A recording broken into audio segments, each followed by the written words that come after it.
Let's be honest, the headline alone was enough to make anyone stop scrolling. At 61, Hoda Kotb finally tells the truth about Savannah Guthrie. It had that irresistible mix of sisterhood, suspense, and just enough drama to feel explosive. When you attach names like Hoda Kotb and Savannah Guthrie to the word truth, people lean in. These aren't just colleagues. For years, they've been the heartbeat of today. So when whispers started circulating that Hoda had shared something deeply personal on set, fans immediately wondered what it meant. Was it about their friendship? The strain of recent family hardship? Or simply the reality of two women navigating public careers while carrying private burdens? Sometimes what we label a bombshell isn't scandal at all. Sometimes it's honesty, arriving at the exact moment people need it most.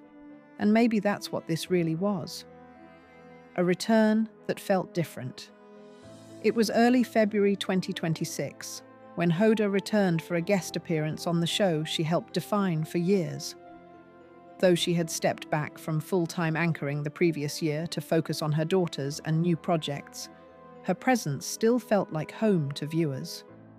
Studio 1A carried a different energy that morning, less polished, more human. Savannah had been navigating an incredibly emotional chapter involving her family, and the absence of her steady presence at the desk had left a noticeable space. Hoda didn't arrive with theatrics. She arrived with empathy.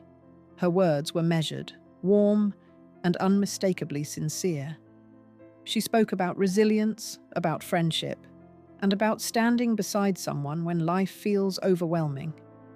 The moment didn't feel like a ratings play. It felt like someone stepping in for a friend. And that distinction matters. Hoda's journey to the desk. To understand why her words carried weight, you have to understand Hoda's journey. Born in Norman, Oklahoma, to Egyptian immigrant parents, she grew up balancing cultures, languages, and expectations.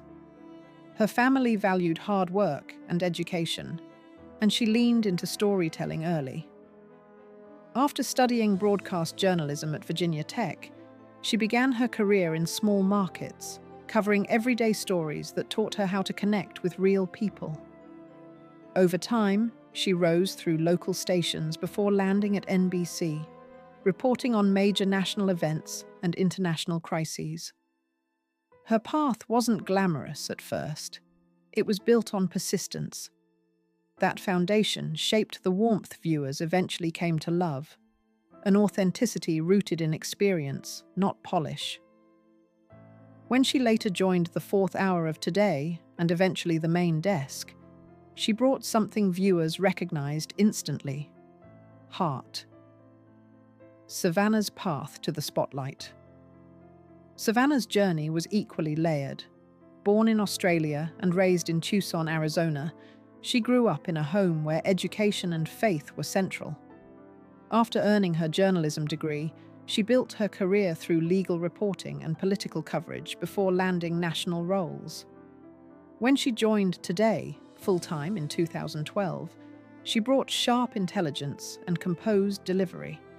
She asked difficult questions and carried herself with poise, especially during moments when the network faced intense scrutiny. Her professionalism earned respect, but it was her vulnerability in recent years, sharing personal reflections about motherhood, faith, and resilience, that deepened her connection with viewers. On screen, she projects calm. Off-screen, those close to her describe a woman who feels deeply and holds fiercely to the people she loves. That duality is part of what made her partnership with Hoda resonate so strongly. The sisterhood viewers believed. In When Hoda and Savannah began anchoring together in 2018, the chemistry felt immediate. They were different in temperament. Hoda warm and effusive, Savannah analytical and grounded. But the contrast created balance. They laughed easily. They supported one another through live television missteps, heavy news cycles, and cultural flashpoints. Viewers watched them navigate pandemic broadcasts from home kitchens, election nights that stretched into dawn, and Olympic coverage fueled by jet lag and humor. Off camera, they attended each other's family milestones and spoke openly about their bond.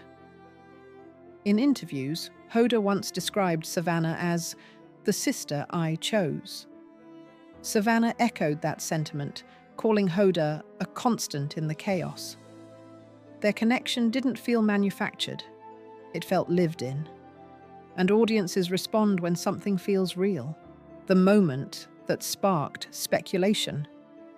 So what did Hoda actually say that stirred conversation? According to those present, it wasn't scandalous, it was personal. She shared a story about a difficult season years earlier when both women were carrying private struggles. One leaned on the other. The details weren't explosive, they were intimate. She spoke about showing up for each other in green rooms and quiet corners, about promises made to protect one another's light. It wasn't framed as gossip or revelation, it was framed as gratitude. But in a media climate that thrives on intrigue, even vulnerability can be misinterpreted as hidden drama. NBC reportedly reviewed the segment carefully, not to silence truth, but to ensure boundaries were respected. In the end, what aired centered on friendship, resilience, and the importance of chosen family during uncertain times, balancing public strength and private life. Both women have navigated deeply personal chapters while remaining public figures. Hoda has spoken openly about surviving breast cancer, about adopting her daughters later in life, and about redefining purpose after stepping away from daily anchoring. Savannah has written about faith, motherhood, and growth through adversity. Neither has claimed perfection. In fact, their honesty about imperfection has strengthened their appeal. But public strength can be misleading. Viewers see composure, not exhaustion. They see smiles, not sleepless nights. Hoda's message seemed to acknowledge that gap, the difference between what the audience witnesses and what friendship looks like behind the scenes.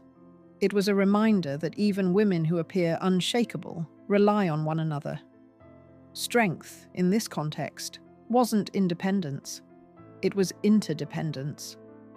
Why the story resonated so deeply? The reason the moment struck a chord is simple. It mirrored real life.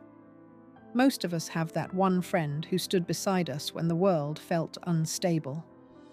We know the quiet conversations, the late-night reassurance, the unspoken understanding that says, "I've got you." Seeing two accomplished, high-profile women speak about that kind of bond challenges the narrative that ambition requires isolation. It shows that partnership can coexist with leadership. The speculation surrounding hidden letters or dramatic secrets may generate clicks, but what truly endures is the image of loyalty. In a season marked by uncertainty and emotional strain, viewers didn't need scandal. They needed reassurance that sisterhood is still possible, even in the spotlight. That's what Hoda offered, and that's why it mattered.